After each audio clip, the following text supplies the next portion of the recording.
Hi, everybody. Queen Crystal King in the building. I'm actually making a test with this StreamYard. 'Cause I really had a hard time staying on StreamYard today, and I wanted to see how long I could be on here without losing my connection. And while I'm on here, I'll just say that I'll be celebrating 420, not for the reasons that you guys may be, or some of you guys may be celebrating 420. I'm going to celebrate it as the day towards the start to end systemic racism. I watched the verdict today. Well, yesterday now. And I just like to talk about my feelings on that. The officer was charged with all three counts, all three guilty verdicts. But at this point right now, I'm thinking to myself, I hope and I pray that the sentence that he was given, he will carry that sentence out. A lot of times, a guilty verdict leads to sometimes not the best outcome that we set out for it to be, but I'm just praying that God will continue to have his way.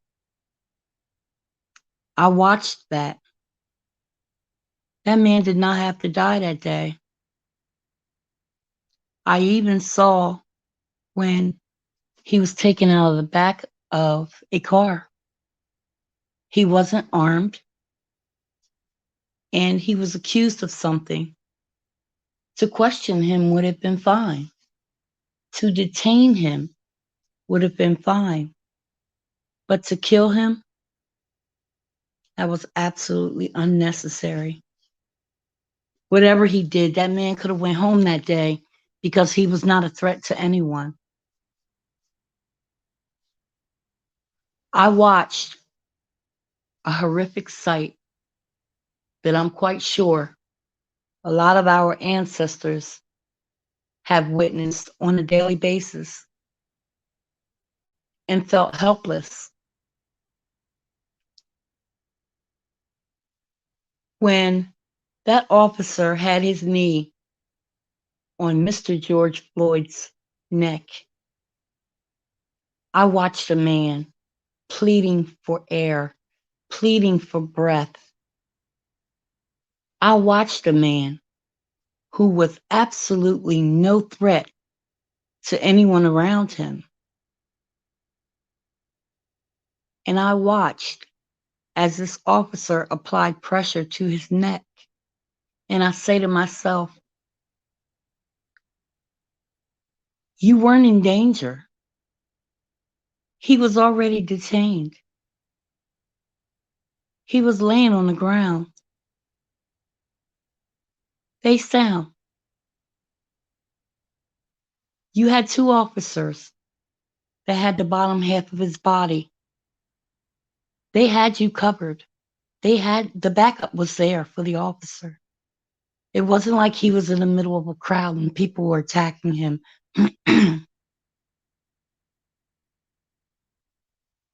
Then I saw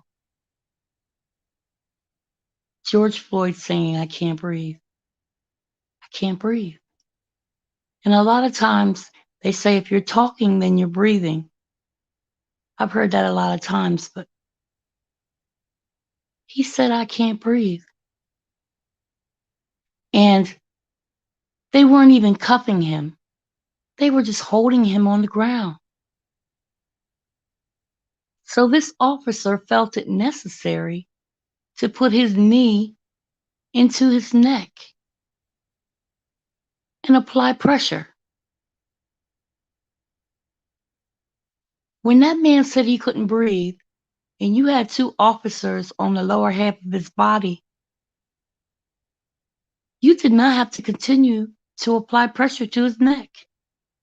If anything, to let up all of that pressure, make sure his hands was cuffed and take him to the station and allow the justice system to figure out what it was he did, was he guilty, and what were his consequences. We may never know because he never got a chance to plead his case. And to me, if you were subduing this man, even if you were afraid for your life, why would you put your hand in your pocket? If I'm afraid for my life, the last thing I'm going to do is put my hand in my pocket. So that right there told me that he had no intentions on releasing that pressure on his neck. He had no intentions of doing it. He's looking at the crowd. Again, no one charged him. No one was hitting him. No one. And he continued to apply that pressure.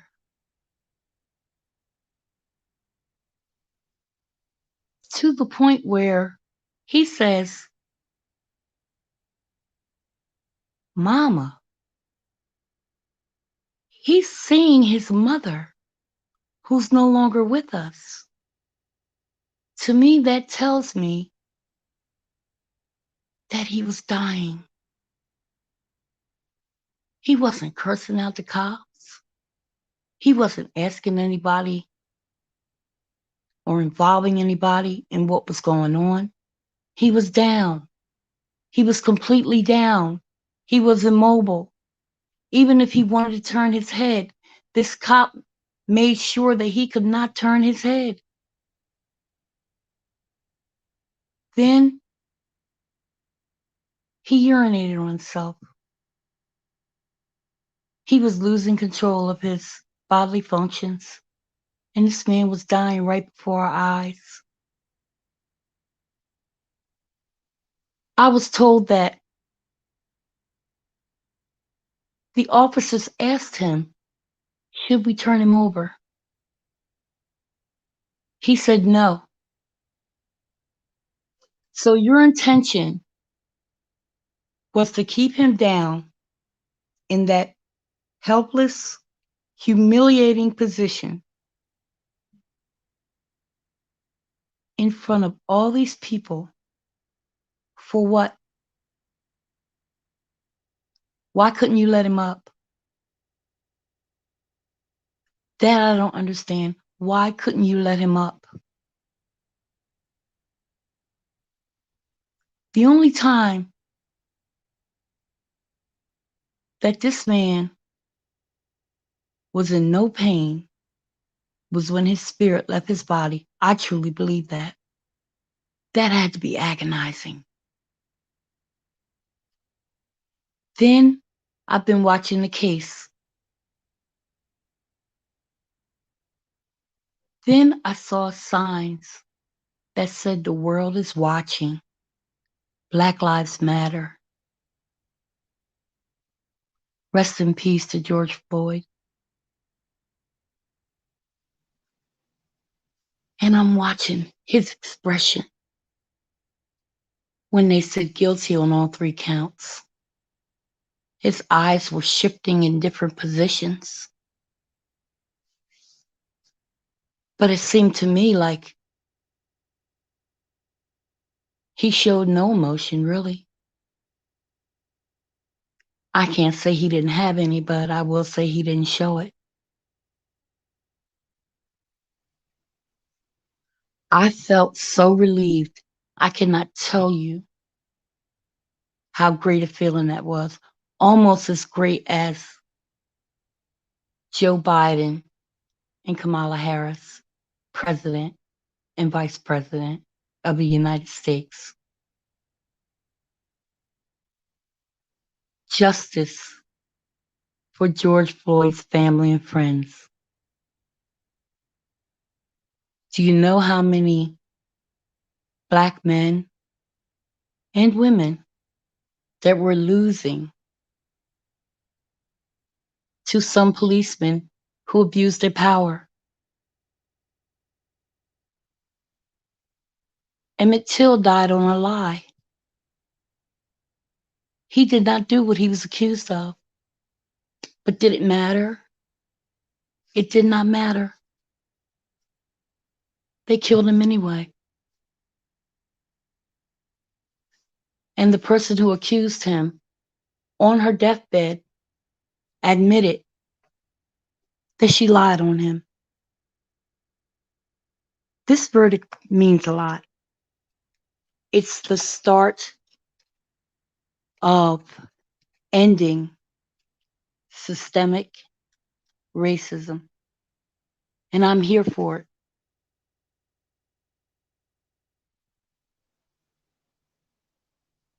The main thing for me is that the guilty verdicts will go down in history. But I need to keep my eye out and make sure that this appeal is denied. God showed you who he is and will always be.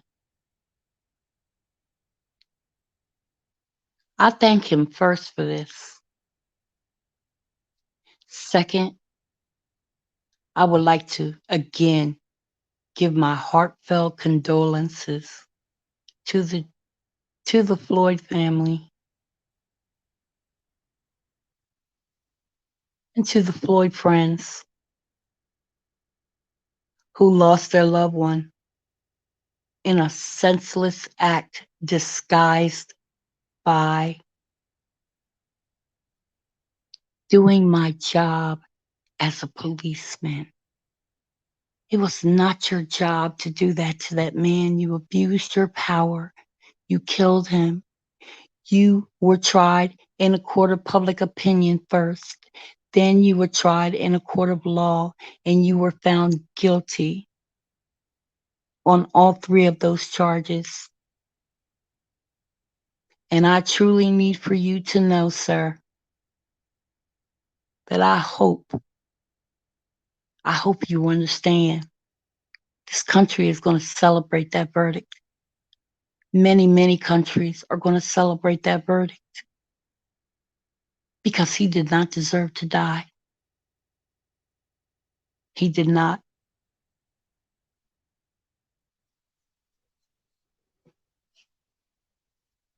Well, I see I've been on this particular StreamYard for about 13 minutes and I didn't get knocked off. So I'm going to continue to work on it and see what's going on. But again, 420 means something different to me. I cannot pronounce that officer's name, but I will say the officer that was charged with the murder of George Floyd.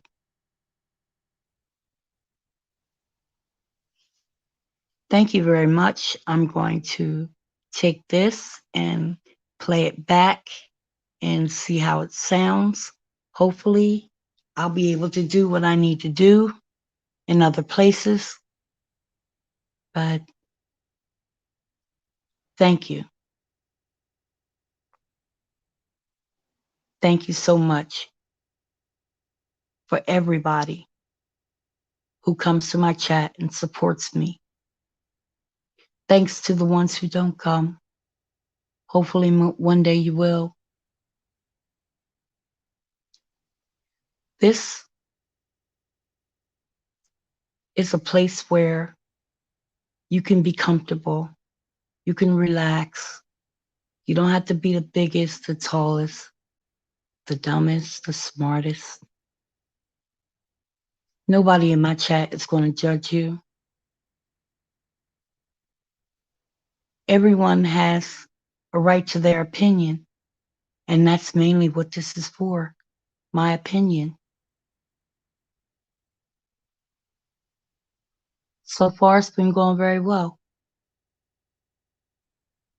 And I appreciate you guys allowing me to share my journey with you, good, bad, and indifferent.